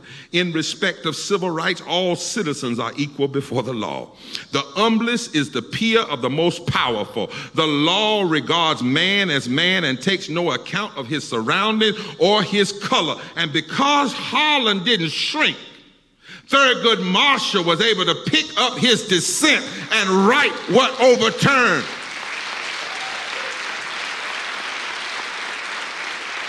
Cesar Chavez told folk, once social change begins, it cannot be reversed. If you can just get people to start something, and I stopped by to tell you, we ought to start something in Kentucky. We ought to stir up something in Kentucky. Because once you get it started, and once people feel pride, and once oppressed people aren't afraid anymore, you can't stop them from doing what they need to do. Nelson Mandela was in a jail, but Nelson Mandela almost had a breakdown. But then he decided, I'm going to turn this jail into a sparring ring. I'm going to turn this jail into a place of preparation for liberation. And I'm not going to get free outside the jail. I'm going to get free inside the jail. And so Nelson would get up every morning and say, out of the night that covers me, black as a pole from pit to pit, I thank whatever gods may be for my unconquerable soul. In the fell clutches of circumstance, I have not winced nor cried aloud. Under the bludgeonings of chance, my head is bloody but unbowed. Beyond this place of wrath and tears looms but the horrors of the shade, and yet the menace of the years shall find me unafraid. It matters not how straight the gate, how charged with punishment the scroll. I am the master of my fate. I'm the captain of my soul. You hear what I'm talking about? We must know who we are.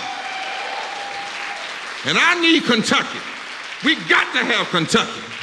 I need Kentucky to remember that it was in 1964 that 10,000 people from across Kentucky rallied at the state capitol in Frankfort in support of a bill desegregating public accommodation. And a group of 32 young people conducted a hunger strike in the General Assembly from the gallery.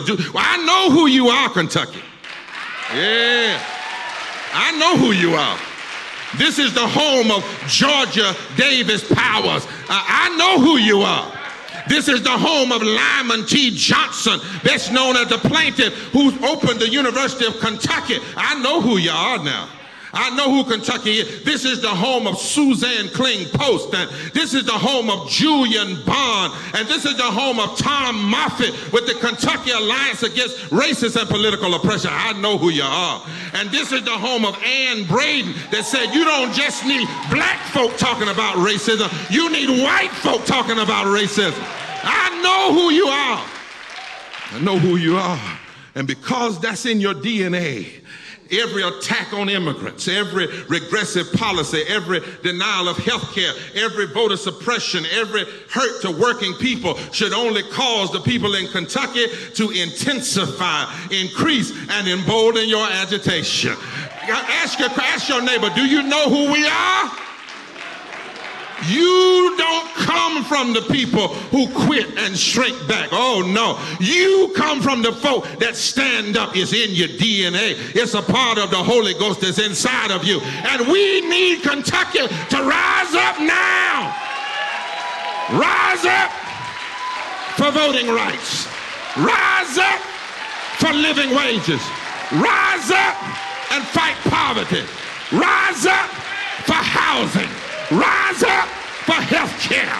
Rise up for clean, affordable water. Rise up for high quality, free education and college education. Rise up for fair taxes. Rise up against the regressivism of McConnell. Rise up for peace. Rise up for jobs. Rise up for security. Do you know who you are? Hey! You got the power. And I'll stop by to tell you, you got power if you rise up. Trump only cheated by 80,000 votes, but 5 million people didn't vote for it. Rise up, I tell you. Rise up, I tell you. Right here in Kentucky in 2014, McConnell won by 22,000 votes, but 2,494,000 votes stayed home. If you rise up, if you let folk know who they are and what they can do, 140 million poor people is more people than were represented in all the people that voted in 2016. Rise up. The 2 million poor and low income people in Kentucky are the difference makers in this state. If we organize them, if we mobilize them, we can rise up. And since I am a preacher from the South, I don't mind, I hope the preachers don't mind if I holler one time. If God be for you, good God from time. It doesn't matter who's against you. Rise up. Weeping may endure for a night, but joy comes in the morning. Rise up. We are not of those who shrink back unto destruction. Rise up. Rise up. There's a song that says, it's the waking, it's not the waking, it's the rising. You got folks saying you need to get woke, but if you're woke and still in bed, you still ain't doing nothing. Mavis Staples and Hosier said, you got to rise. It's rising time now. It's not the waking, it's the rising. And it's time for us to cry power. People in the hills got power. People in Lexington got power. People in Georgetown got power. People all over Kentucky got power. It's not the waking, it's the rising. Rise up.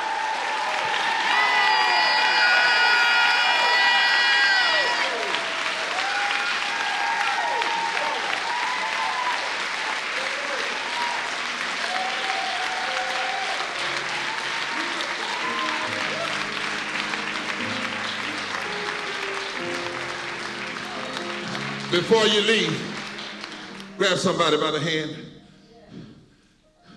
You can keep playing. Come on, Laura. Hey, baby, how you doing? That's who we rising up for. That's right. Come on, give a hand, give a hand. Right. Come on, give a hand, give a hand. Hey, baby. Now, have you signed up? Raise your hand. Have you signed up? Have you signed up? Have you filled the cards out? Don't leave here if you haven't. Have you got on Twitter? Bring the cards. Anybody? You can let go of your hands for a minute. Anybody need cards? Just a minute. Don't let go too long. If you need a card, raise your hand. If you need something to take with you, yeah. We got to do this, y'all. And the purpose of the 2020 is to put impact people, not people speaking. This is the longest you'll probably hear me ever speak. But on 2020, we're going to push the folk forward. We're going to show the nation the face of poverty. And the people who've been impacted are also going to give the solutions. And we're going to show the whole world. And why are we doing it June 2020? Ain't no need to do it in August after the conventions. The conventions are in July. So we want to serve notice on Republicans and Democrats. You ain't got to ask us for our vote. Do right by poor people. Say you're going to raise living wages. Say you're going to invest in education. Say you're going to make sure everybody has health care. We don't know who to vote for. And change has only come when people have chosen to know who they are, who they were, and they chose to rise up no matter what. There's an army rising.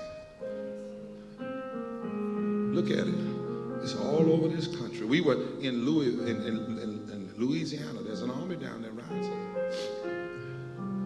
There's an army rising. There's an army rising.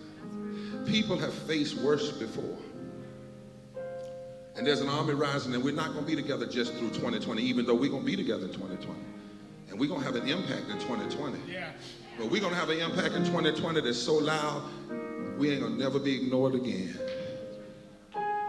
Because we're going to fight. And whoever's in the way, we're going to love them, but if they need a vacation out of office,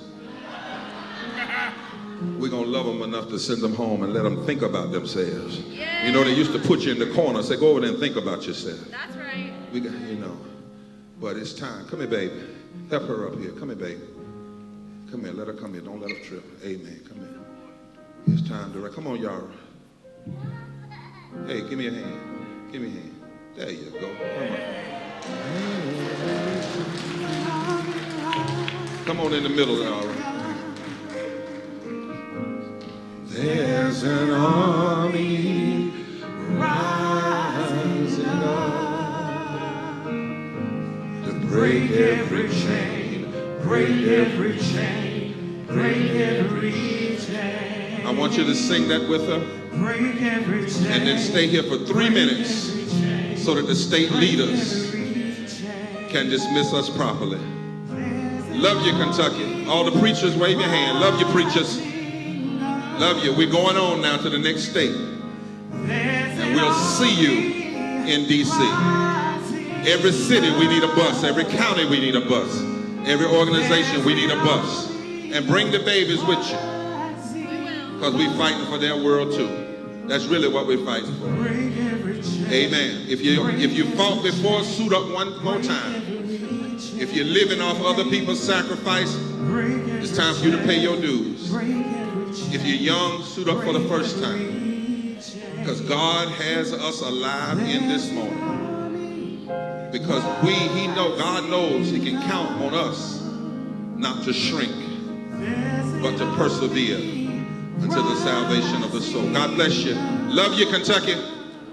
Whoa, there's an army.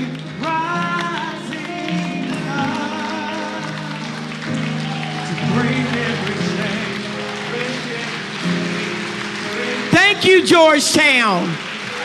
And before we dismiss,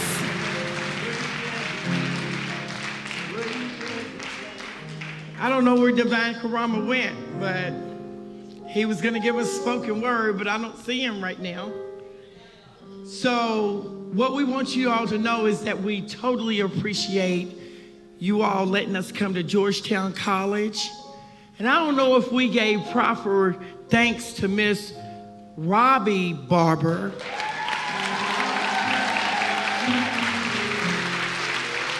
We also would like for you all to know that in the Student Center, we have refreshments for you all to come and join us, have conversation. Now, if I was to tell you that we are fundraising to make sure that everybody in Kentucky gets to Washington, D.C., how many of you would like to go to Washington, D.C., June 20th, 2020?